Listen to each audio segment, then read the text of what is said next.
Okay, Kevin, you used to work for the online optician market, and then we bumped into each other in a restaurant, and you told me about your new venture. And I sold you a bike.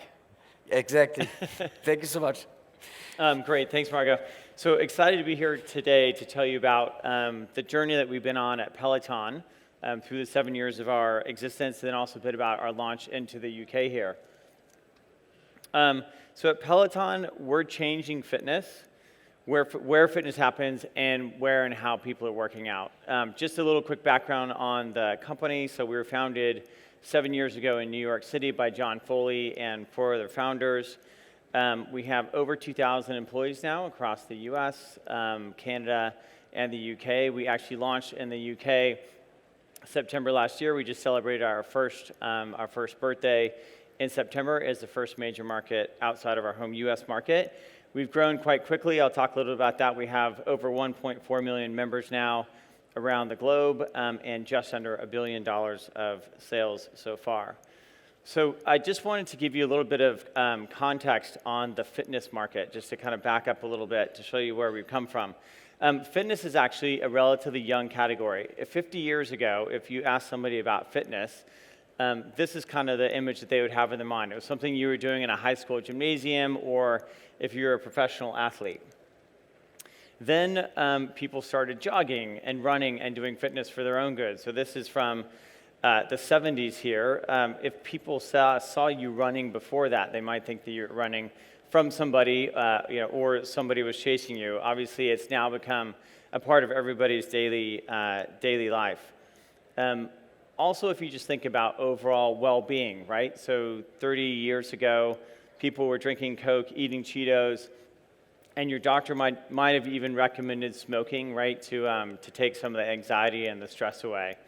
That was the good old 70s and 80s. Today, it's obviously very different, right? Everybody's focused on their well-being, on their diet, and making sure that they're living a healthy life. So behind that as well, people are also much more now focused on working out. So you can see here, this is data for our home US market, but it's actually similar trends we see in the UK and in Europe. 67% growth in American gym membership since the turn of the century. 50% increase in time spent working out. This is amongst the top quintile of Americans who are working out. So this is an hour a week. And there's also been an explosion of boutique fitness, right? So people want to have motivation. People want to have instructors who are in front of them, telling them what they should be doing, motivating them to work out more. So there's been an explosion in a lot of this, in this boutique category. A lot of it starting in New York City, starting in California, and certainly coming over here to Europe as well. That being said, there are more and more barriers. As people are thinking about getting fit, people are thinking about being healthy, the way that we're living our lives today makes it actually harder to realize that here. Everybody's working. 2/3 of households have 2 people in the workplace. There's a 24/7 workday. I don't know about you guys, but this is definitely true for me. You're kind of always on, right? This stat actually surprised me. 50% of people check email on weekends. I guess I would say amongst this crew, it's probably closer to 100%, but you're always on, you're always in demand, making it difficult to fit in the things that you want to do. And that's where Peloton comes in. So John Foley, who's the founder of the company, was into fitness. He was living in New York City. He loved going to SoulCycle. He loved going to Flywheel. He loved the energy, the enthusiasm of that instructor-led fitness. But he was in his 40s. He was working a lot. He had 2 young kids. He and his wife used to go to SoulCycle 4 times a week. Then it was 3, then it was 2, then it was maybe once on the weekend. He said, there's got to be a better way to do this. And so he, together with a few other founders, started Peloton.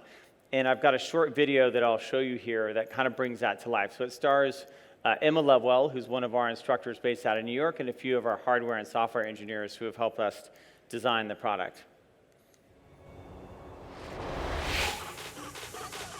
What you do in here is what you're going to do out there. You can bring that ferociousness that you have in class into your everyday life.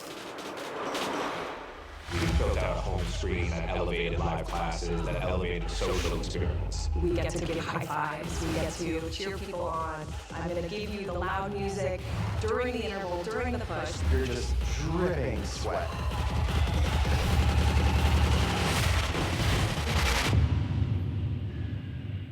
You are absolutely stronger after the class than you are before you started. And all of a sudden you're like, this is exactly what I needed. This is what I've been missing.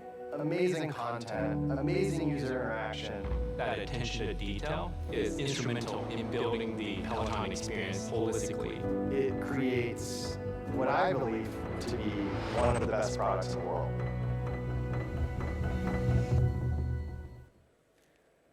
So that featured the Peloton bike there.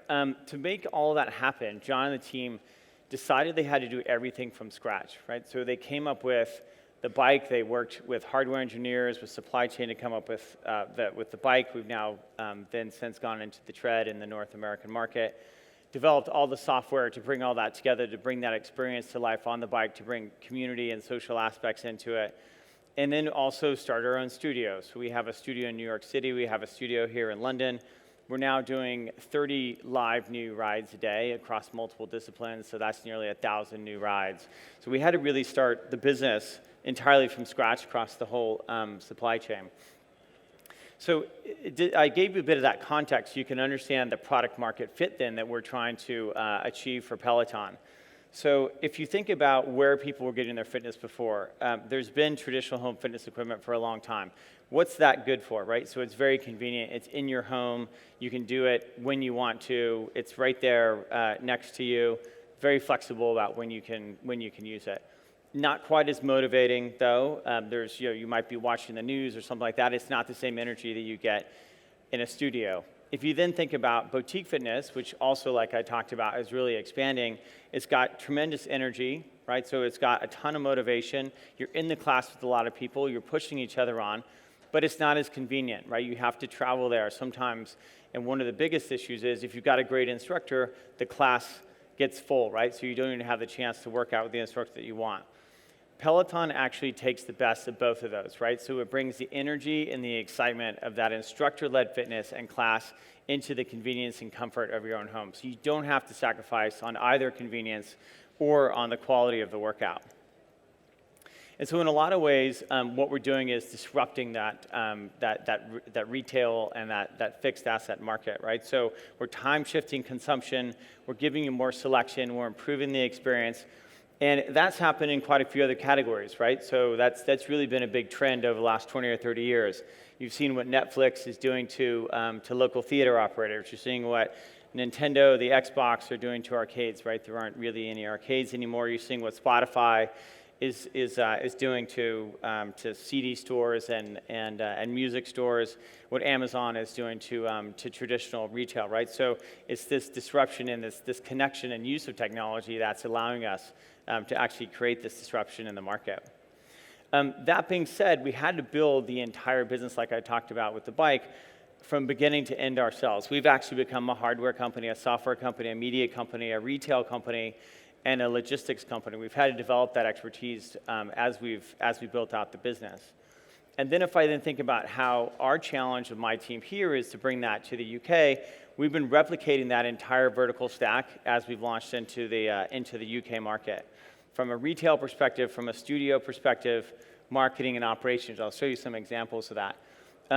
We do have a standout here. I encourage you to come visit it and do a test ride. It's really important for a product like Peloton that's so experiential for people to try out the bike.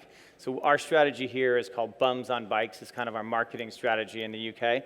We want people to come and experience the bike. When we launched, we had Peloton House in Covent Garden where you could come within, you can see here, in situ in a home environment, try out the bike to see for yourself what it was like. We launched with 5 retail stores in London. We're now up to 8 retail stores with 3 outside of London already in the UK. We hired our own instructors here. We've got Ben and Leanne, who are our 2 British instructors who are teaching out of our interim studio here in London. Super important to be able to have live classes at the right time here in the UK and make sure that we do that with a British accent and with British focus on music. We also had a 360 launch campaign coming into the market. Video is really important to show Peloton, so we launched with a full brand campaign as well. And I think this is something that people are surprised about. We built out our own logistics infrastructure. We have 3 warehouses across the UK. We want to make sure that every single touch point with Peloton is amazing. So if you order a Peloton within our coverage area, somebody in a Peloton van, a Peloton jumper will come into your home, hook the bike up, put on the Wi-Fi, get you logged on, show you how to use the bike, find some of your favorite instructors, and get you started. We really have a member-first mantra within the company, and that means investing across all the aspects of the experience. And also one of the things that we've seen in the US is that we have some real passion that comes out for Peloton, and it's been fantastic to see that translate over here.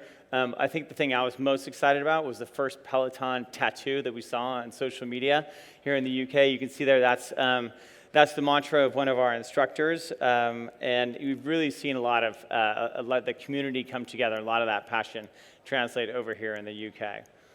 And just lastly, exciting for us, like I said, we're a year into the UK. We're launching in Germany on the 20th of November, again with a nationwide retail footprint. So if any of you are visiting from Germany, recommend you go over to our stand. You can leave your email and make sure that you're one of the first on the list. So just, I do recommend if anybody's interested in seeing the product, come over, do a test ride. We're just over in the back in G5. Thank you very much.